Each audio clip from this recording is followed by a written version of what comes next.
Steeler Nation, we are back for another great show. We have a very special guest. I hope the Pittsburgh Steelers are rested after that bye week. How about you, Mike? You rested?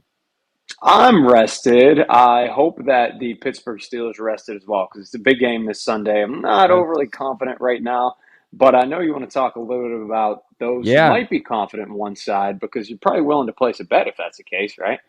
Yeah, the NFL season is going strong, and DraftKings Sportsbook is hooking up new customers with an offer that's even stronger. Bet just $5 on any game this week to score $200 instantly in bonus bets. And DraftKings isn't stopping there. All customers can take advantage of a sweeter offer every game day this October and for the rest of the football season. So make sure you get them parlays in. It's $5. I think it's a win-win, but make sure you use our code 6sports. It's right there. And Mike, you can take it from here. Yeah, that's it. $5 only on DraftKings Sportsbook. Download it. It's an official sports party partner of the NFL. The crown is yours. If you have a gambling problem, call 1-800-GAMBLER or visit www.1800gambler.net. And I briefly want to mention a great partner as well, shopyins.com. These guys deserve a lot of love, hooking me up with hats so you don't have to see my receding hairline today. They got everything, shirts, sweaters for the winter as well. Koozies, mugs, really, really cool stuff. Taylor's doing a great job over there. So check them out and make sure place an order with them. 15% off your entire purchase.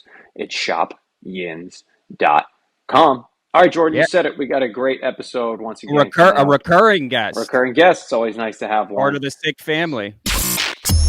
Turn up your volume. Because you're about to listen to The Sick Podcast.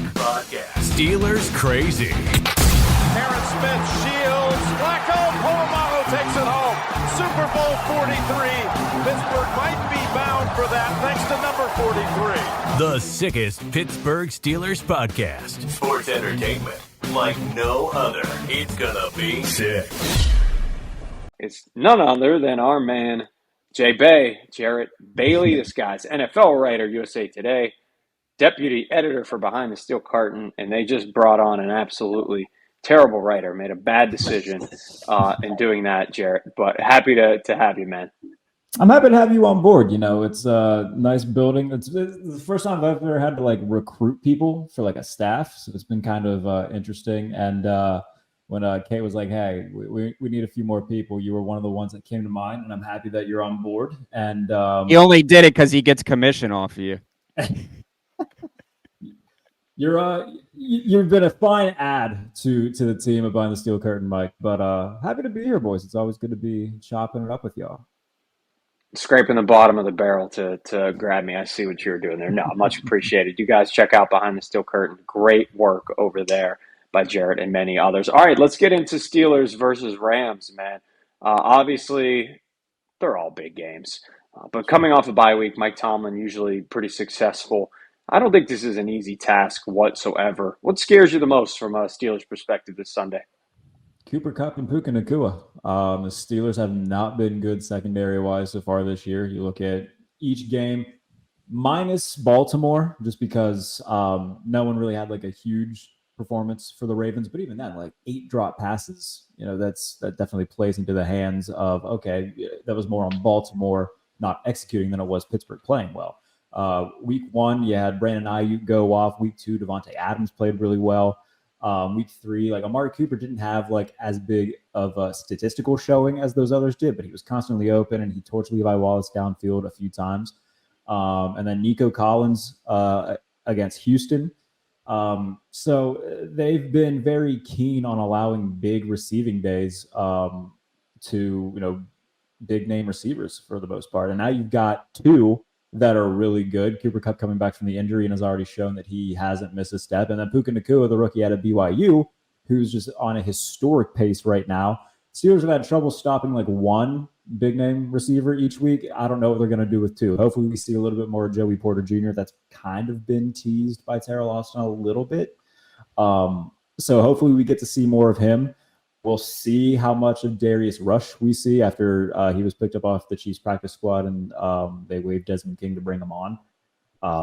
but the secondary needs to step up, and that's the biggest thing that concerns me, especially because the Rams are going to be like a 95% passing team this week, considering that they're dealing with a lot of injuries at the running back position. So Cooper Kupp, Puka Nacua, and Matthew Stafford, who hasn't been consistently like himself this year, but he's looked fine, and when he's looked good, he's looked really good. So if there's any secondary that's going to make those two look really good, it's the Steelers, and that's kind of been their biggest, weakest link on the defensive side of the ball.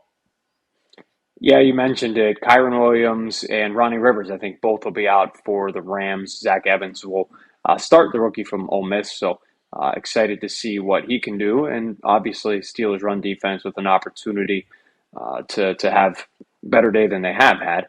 Let's switch to the offensive side of the ball. You know, the biggest story in town this week has been left tackle position, Jarrett.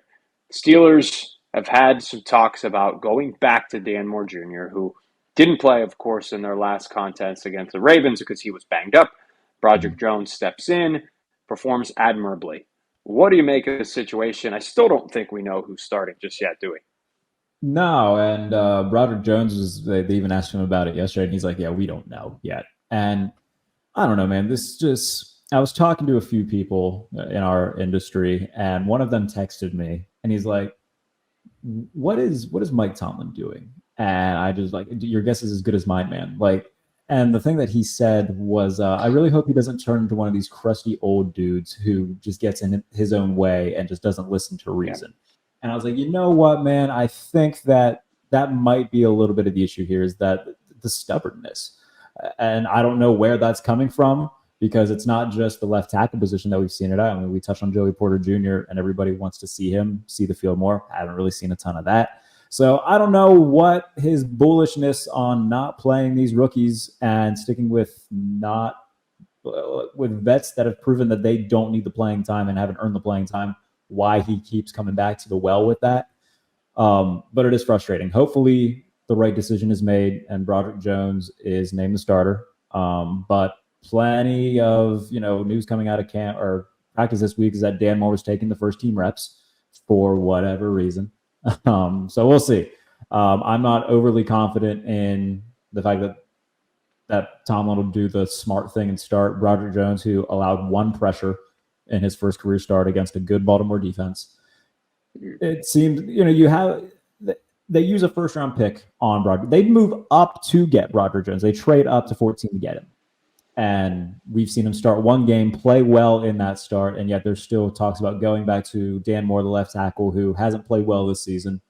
This seemed like the perfect opportunity, especially in the bye week, to especially make that transition after he played well. This is malpractice at this point, not going to these young guys.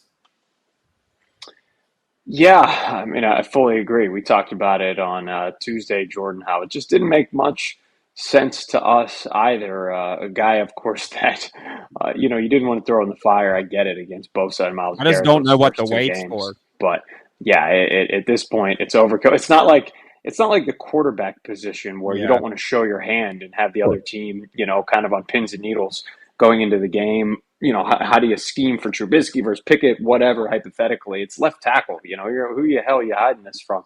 All right, speaking of getting healthier, Dan Moore getting healthier, but also Deontay Johnson and Pat Freiermuth among some others.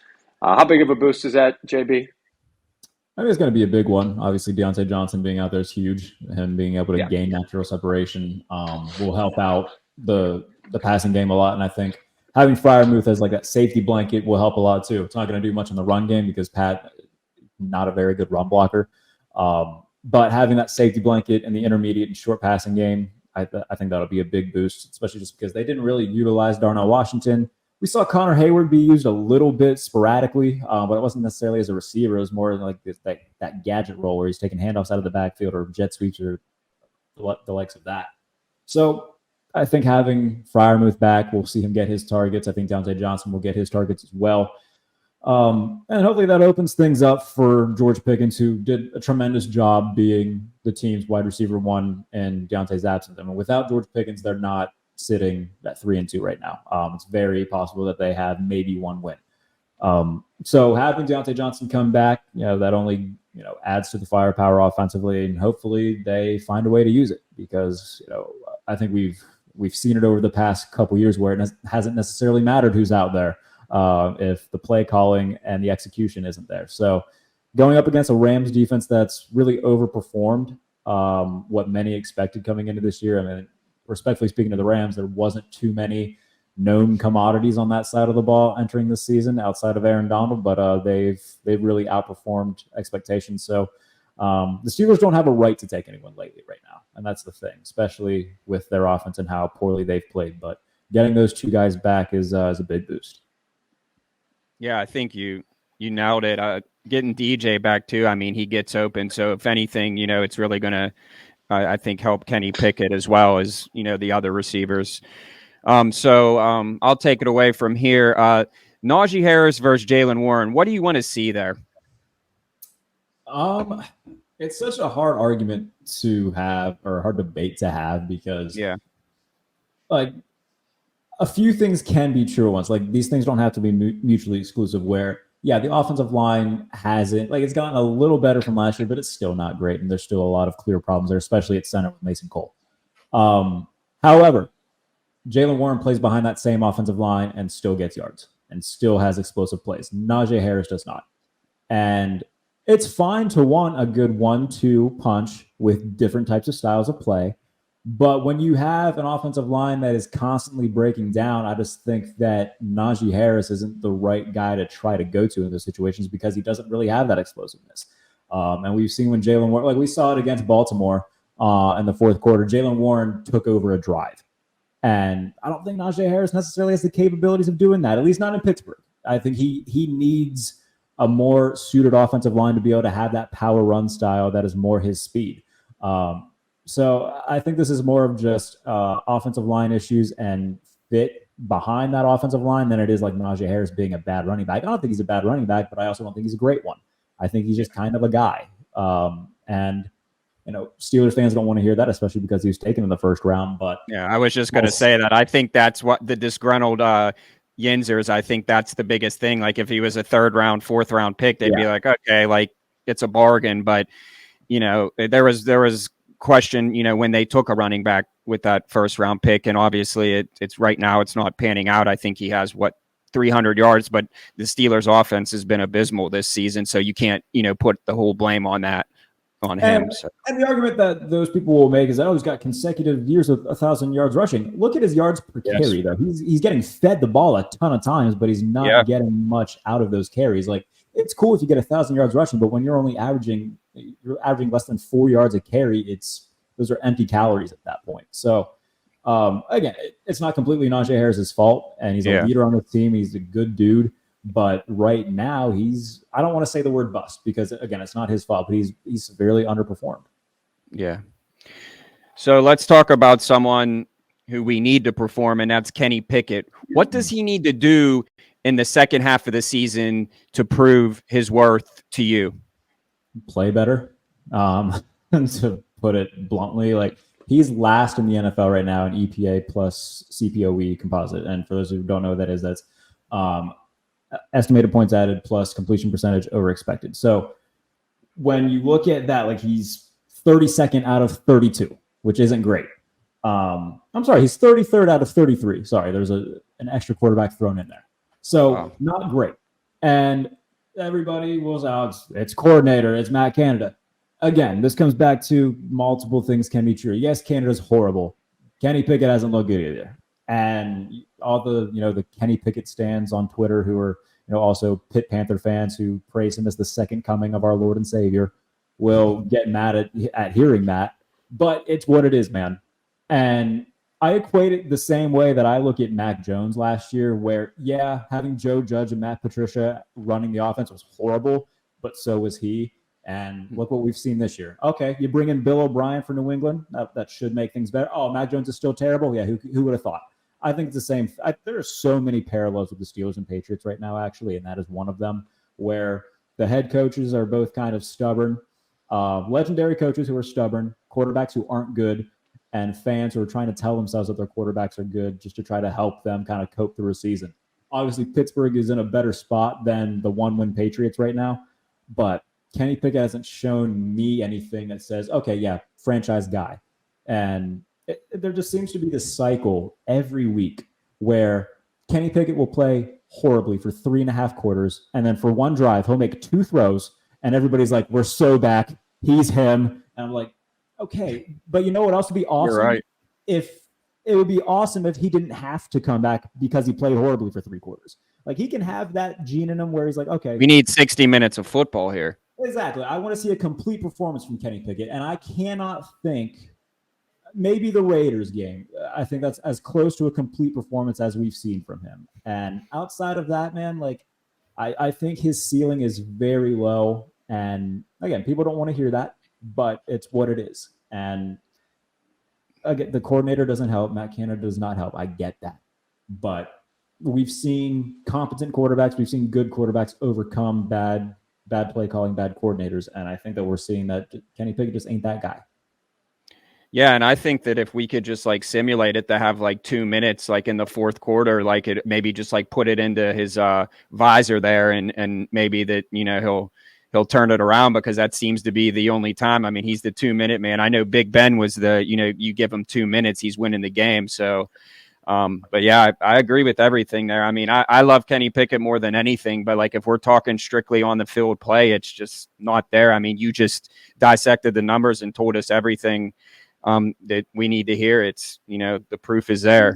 This isn't when we talk about this. Like I think people get it confused for like hatred toward Kenny Pickett. Yeah, Kenny Pickett, the dude seems like a great guy. I don't really know him. He is a great guy. Yeah, but like when you look, like I said, look at the numbers. It's not great. You look at adjusted EPA per play, he's 30th. You look at EPA per play by itself, he's 29th.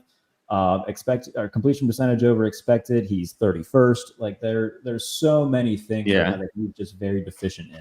And again, is that to say that it's absolutely cannot be fixed and that he's never like he can be a middling starter? I think his ceiling is being Jimmy Garoppolo. I think that's what he'll kind of peak at if he does reach his peak. But right now, man, there's nothing that I've seen that says yes, long-term starter. So before I throw it back to Mike, I just had one more question. Should the Steelers do anything at the trade deadline, and who do you think that they should go after if they do?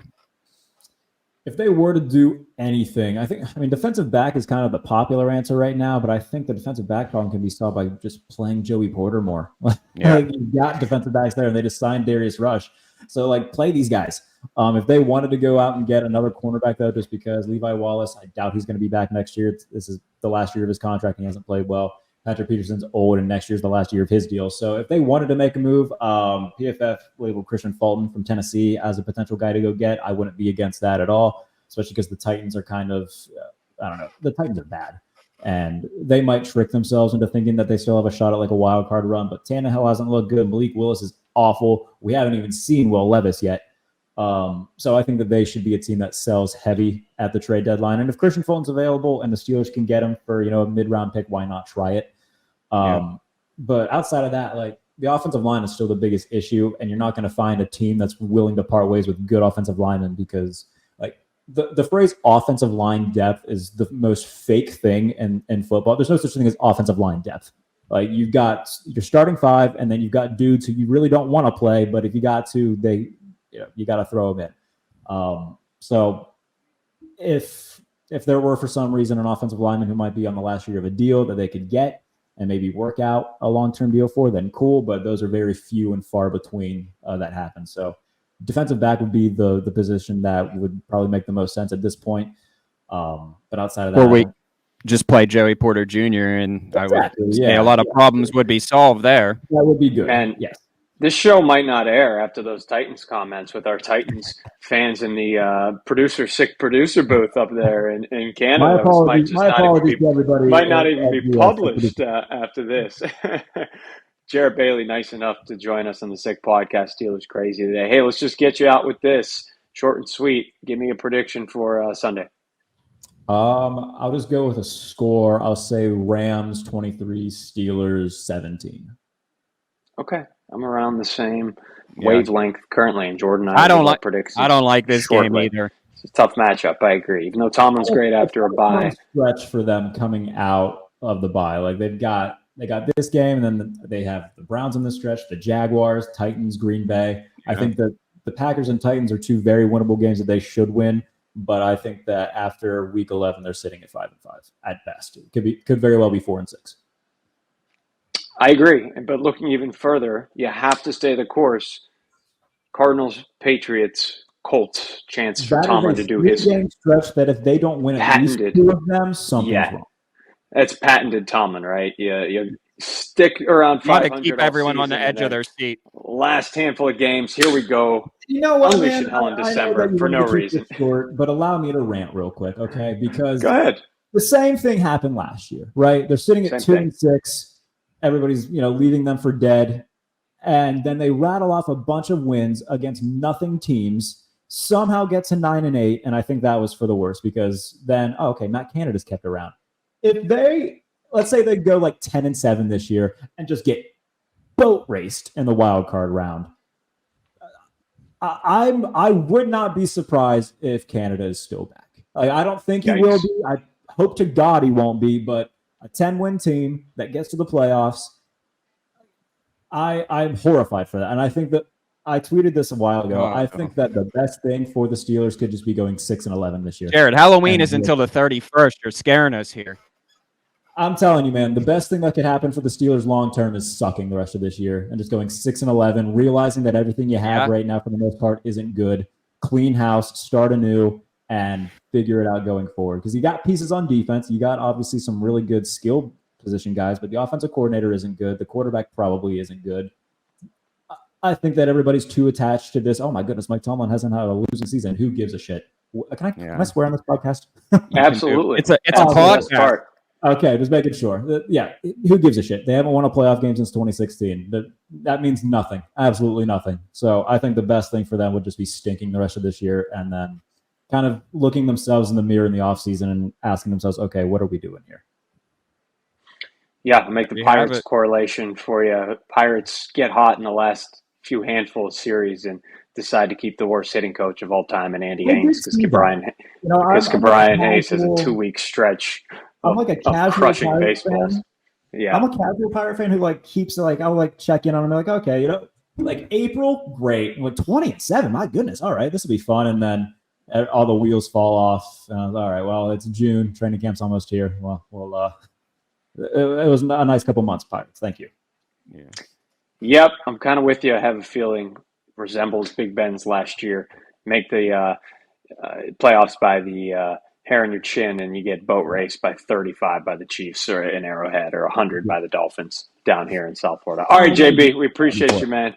Let's rock. Always a good time. Thanks for giving us the insight, giving us some of the advanced and keep up the good work, man. I appreciate, because I'm a work ethic guy myself, and I see all the work that you do, and I keep it up, man. It's all good stuff, and always happy to have you on. And thank you for taking care of Mike because he needed it.